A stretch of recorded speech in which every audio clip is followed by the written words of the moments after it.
Hello guys. Hello. This is for Taurus. Taurus, welcome dito sa aking channel, Kapalaran 888. Welcome guys.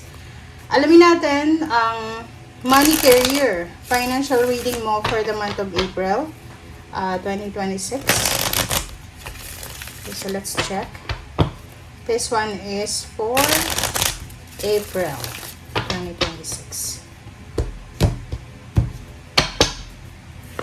Okay, Taurus.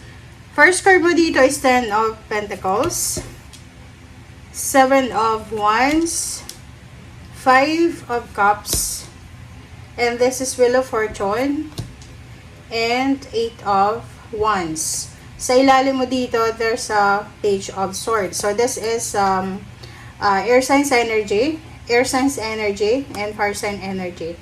So, ngayong buwan ng Abril, if you're dealing with money, like for example, if you're dealing with the air signs, Gemini, Libra, Aquarius, fire sign, Leo, Aries, Sagittarius, or water sign, Pisces, Scorpion, Cancer, you need to be careful, okay? Sinasabi ng bara sa'yo na wag kang masyadong mabilis, wag kang masyadong aggressive sa mga decision making mo, lalo na kung may involved na money.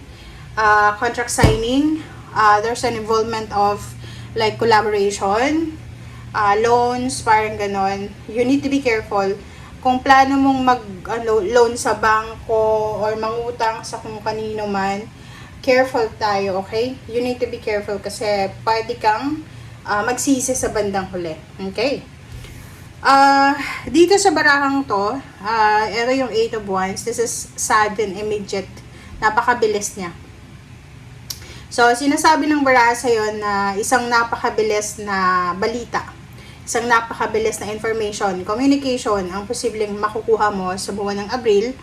And this one, pwede siyang maging parang stepping stone mo para mabago yung financial mong status, financial na buhay. Like for example, itong 8 of Wands na to, maybe this is a recommendation. Pwedeng i-recommenda ka ng dati mong boss or dati mong katrabaho sa isang company or sa isang posisyon na pwedeng magbago yung takbo ng buhay mo. Okay?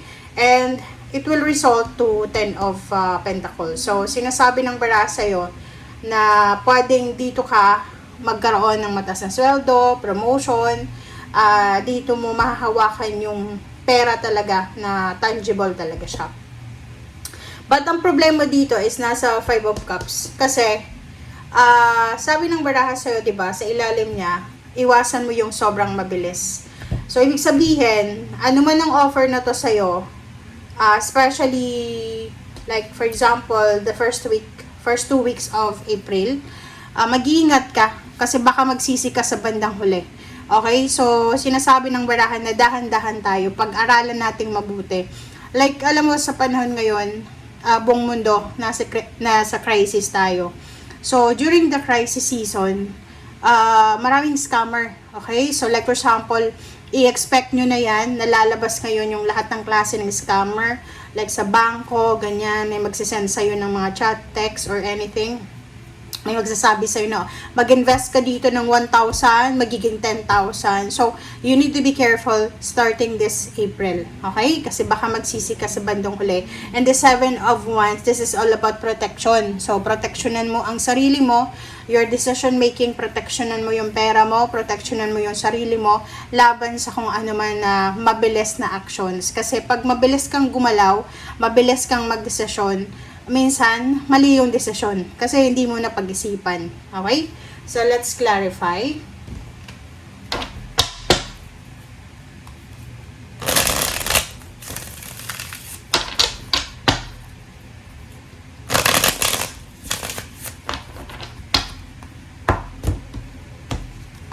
So, let's check for the 10 of Pentacles. Oh, sorry. 10 of Pentacles, 5 of Swords. So, sinasabi ng bara sa atin na may possibilities na para makuha mo yung lump sum of money na yan, you need to surrender or you need to let go of something na special para sa'yo. So, like for example, ang example lang dito, Taurus, is may relationship ka, 'di ba? And kailangan mo mag-travel for work or for business or for financial, 'di ba? Financial freedom. but siguro silosa ka or yung person mo. So, dito sa barahang to, sinasabi ng barahan na kailangan mong i-sacrifice ang isang bagay kung gusto mong maging maayos yung takbo ng iyong pananalapi. Okay, so what's the 7 of Wands? Ano ba yung kailangan mong proteksyonan? Alright. Temperance, oh. 'Di ba? Sabi ko sa iyo kanina, nakinig ka ba? Sabi ng baraha sa iyo dito, proteksyonan mo yung sarili mo laban sa pagiging aggressive, impulsive. Yung temperance dito is parang sinasabi na kailangan meron kang pasensya. Kailangan meron kang yung huwag magmamadali, okay? Kailangan bantayan mo yung emotion mo. Okay, so yun, you need to be careful sa mga decision making mo this April, lalo na kung may involvement na pera, okay? Yun nga sabi ko sa'yo, mag-iingat ka sa paglo-loan ng pera sa bangko or sa isang lending company or sa kahit na kanino, okay? So you need to be careful sa mga papeles, dokumento din, pag-aralang mabuti, basahin mabuti. Huwag kang huwag kang magmamadali kasi pwedeng ikaw ay masaktan diyan sa pagmamadali mo. Okay, nasa 5 of Cups na tayo, Page of Wands, 'di ba? Sabi ng baraha sa iyo dito, posibleng manghinayang ka sa mga ginagawa mong aksyon sa kasalukuyan, okay? Emotional, financial, spiritual, psychological na decision making na ginagawa mo sa ngayon. Pag hindi mo siya pinag-isipan ng mabuti, magsisisi ka talaga sa future. Wala pa sa ngayon, 'di ba? So sinasabi ng baraha, wala pa, hindi pa tayo doon sa exciting part. So, hindi pa ito yung result ng mga decision making natin. So, ibig sabihin niya, ay, hindi pa to. So, kung ano man ang nangyayari sa'yo ngayon, ano man ang decision mo ngayon, yung resulta niyan is for the next few months, diba? Sa future, parang ganon. So, you need to be careful. Kasi, pwede kang magsisi sa future. Okay? Okay, and Wheel of Fortune, di ba? Sabi sa'yo ng baraha dito, there's a possibility and opportunity na magbago yung takbo ng buhay mo kung ikaw ay aalis dyan sa lugar kung nasan ka. So, like for example, you're collaborating with someone, pakiramdam mo toxic na yung collaboration mo. Like asawa, di ba? Asawa mo, toxic na, demanding, materialistic, ganyan. You need to move. Okay, relocate. So, pwede kang maghanap ng trabaho sa ibang lugar. Kasi you're suffocating your money. You're suffocating your financial success. Parang yun ang nakikita natin dito. Alright. Diba? Sabi ko sa'yo i-screenshot mo pa yan. Okay? And check after few months kung halimbawa yung decision mo ngayon ay medyo aggressive. Tingnan mo. Diba? Sabi ng baraha sa'yo dito, in order for you to have your financial freedom, okay, you need to give up. May kailangan kang i-give up. And dito din, sinasabi ng baraha na you need to have your temper monitor. I-monitor mo yung pagiging temperamental mo. Okay? And para hindi ka magsisi sa bandang huli, pag-aralan lahat ng decision making. And sinasabi ng baraha, pag stagnant ka na, restricted ka na, pakiramdam mo hindi na gumagalaw yung buhay mo, oras na para lumipat ka. Okay? So, let's clarify from your spiritual helper. Money, career. Alright, compassion. Sinasabi ng baraha sa'yo na your spiritual helpers, they're parang naaawa sa'yo. Hindi ko alam kung ano yung pinagdadaanan mo, Taurus, financially.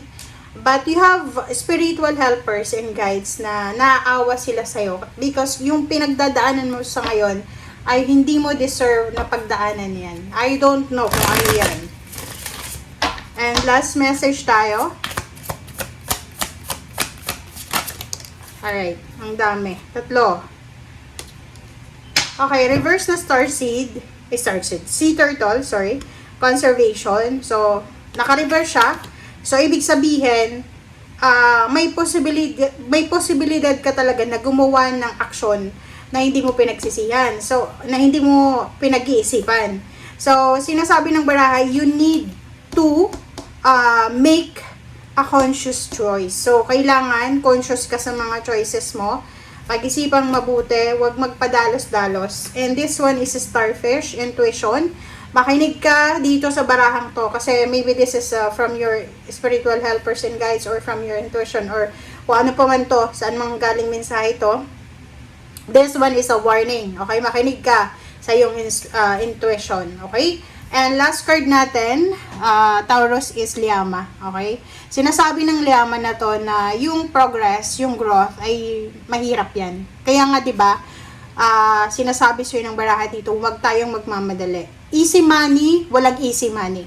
Hindi ka yayaman sa isang gabi lang. Hindi ka yayaman sa isang taon lang. So, unless na illegal yung gagawin mo. So, dito sinasabi ng baraha na kailangan mo ng faith and trust sa iyong sarili. Okay?